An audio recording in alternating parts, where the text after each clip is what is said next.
Hi all, എല്ലാവർക്കും നമസ്കാരം. ഞങ്ങളിന്ന് ഈ വീഡിയോയിലൂടെ പറയാൻ ആഗ്രഹിക്കുന്നത് യൂറോപ്പിൽ എങ്ങനെയാണ് വേസ്റ്റ് സംസ്കരിക്കുന്നത് എന്നുള്ളതാണ്.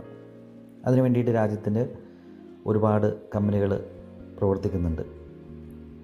നമ്മൾ അവിടെ രജിസ്റ്റർ ചെയ്യുമ്പോൾ കമ്പനി നമ്മൾക്ക് 3 ബിന്നുകൾ തരികയും അതിൽ നമ്മൾ ഫുഡ് വേസ്റ്റ്, അതുപോലെ തന്നെ പേപ്പർ വേസ്റ്റ് അങ്ങനെ സെപ്പറേറ്റ് ചെയ്ത് തരം തിരിച്ച് നമ്മൾ ആ ബിന്നിൽ വെക്കുകയും കമ്പനി നമ്മളെ ആഴ്ചയിൽ ഏത് ദിവസമാണ് ആ ബിന്ന് കളക്ട് ചെയ്യാൻ വരുന്നതെന്ന് പ്രത്യേകം നമുക്ക് മെയിലിലൂടെ അറിയിക്കുകയും ചെയ്യും. അപ്പോൾ നമ്മൾ ആ ബിന്നിൽ നമ്മൾ ആ വേസ്റ്റ് ഇട്ട് പുറത്തു കൊണ്ടുപോയി റോഡ് സൈഡിൽ വെച്ച് കഴിഞ്ഞാൽ അതാത് ദിവസങ്ങളിൽ വണ്ടി വന്ന് ഈ വേസ്റ്റ് കളക്ട് ചെയ്യുകയും അതിന് അവരുടെ പ്ലാന്റിലേക്ക് കൊണ്ടുപോയി അതിനെ സംസ്കരിച്ച് വേറെ പ്രൊഡക്റ്റാക്കി മാറ്റുകയും ചെയ്യും.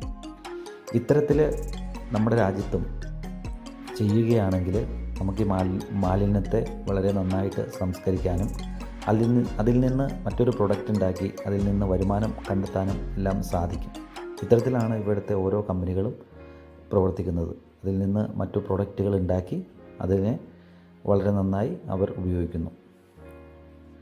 അതുപോലെ തന്നെ ഇവരുടെ റോഡുകൾ, അതുപോലെ തന്നെ പൊതുസ്ഥലങ്ങളെല്ലാം ചെടികളൊക്കെ നട്ട് വളരെ ഭംഗിയായിട്ട് ഇവർ സംരക്ഷിക്കുന്നു. അതുപോലെ നമ്മുടെ നാട്ടിലെ റോഡുകളും പൊതുസ്ഥലങ്ങളും എല്ലാം ചെടികളൊക്കെ നട്ട് വേണ്ട സ്ഥലങ്ങളിൽ ബിന്നുകളെല്ലാം വെച്ച് ഇതുപോലെ സംസ്കരിക്കാനും റോഡുകളും പൊതുസ്ഥലങ്ങളെല്ലാം ഭംഗിയായിട്ട് സൂക്ഷിക്കാനും നമ്മളാൽ കഴിയുന്ന കാര്യങ്ങൾ സർക്കാരിനോട് ചേർന്ന് നമ്മൾക്ക് ചെയ്യാം. പുതിയതായി വേണ്ട പദ്ധതികളെല്ലാം, മാലിന്യ സംസ്കരണത്തിന് വേണ്ട പുതിയ പദ്ധതികളെല്ലാം സർക്കാരിൻ്റെ ആലോചനയിൽ നമുക്ക് കൊണ്ടുവരാനും ശ്രമിച്ചുകൊണ്ടിരിക്കാം. Thank you all.